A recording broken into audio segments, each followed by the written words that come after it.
Welcome back to beta squirrel. ഇനി നമുക്ക് റിയാക്റ്റിൽ എന്തെങ്കിലും ഇഷ്യൂസ് ഒക്കെ വരികയാണെങ്കിൽ ഡീബഗ് ചെയ്യാൻ വേണ്ടിയിട്ട് ബ്രൗസർ പ്രൊവൈഡ് ചെയ്യുന്ന റിയാക്ട് തന്നെ പ്രൊവൈഡ് ചെയ്യുന്ന ഒരു ബ്രൗസർ എക്സ്റ്റൻഷൻ ഉണ്ട്, റിയാക്ട് ഡെവലപ്പർ ടൂൾസ്. അതെങ്ങനെയാണ് ഇൻസ്റ്റാൾ ചെയ്യുന്നത് നോക്കാം. മാനേജ് എക്സ്റ്റൻഷനിൽ വരിക, അതിനുശേഷം ഓപ്പൺ ക്രോം വെബ് സ്റ്റോർ എന്ന് പറയുന്ന താഴെയുള്ള ലിങ്കിൽ ക്ലിക്ക് ചെയ്യാം. ക്ലിക്ക് ചെയ്ത് കഴിഞ്ഞിട്ട് ഇവിടെ സെർച്ചിൽ റിയാക്ട് എന്ന് സെർച്ച് ചെയ്യാം. റിയാക്ട് ഡെവലപ്പർ ടൂൾ എന്ന് വരും, അതിൽ ക്ലിക്ക് ചെയ്യാം.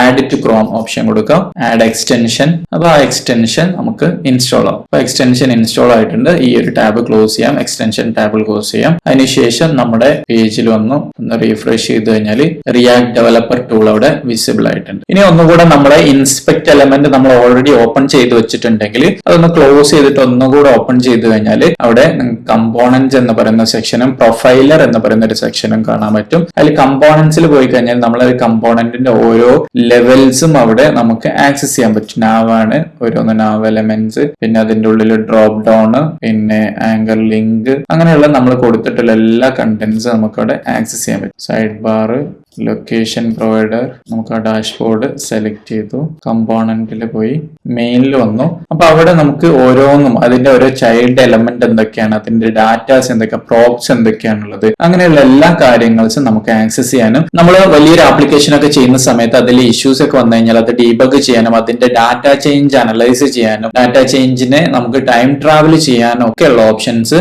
ഈ ഒരു റിയാക്ട് ഡെവലപ്പർ ടൂൾസിൽ അവൈലബിൾ ആണ്.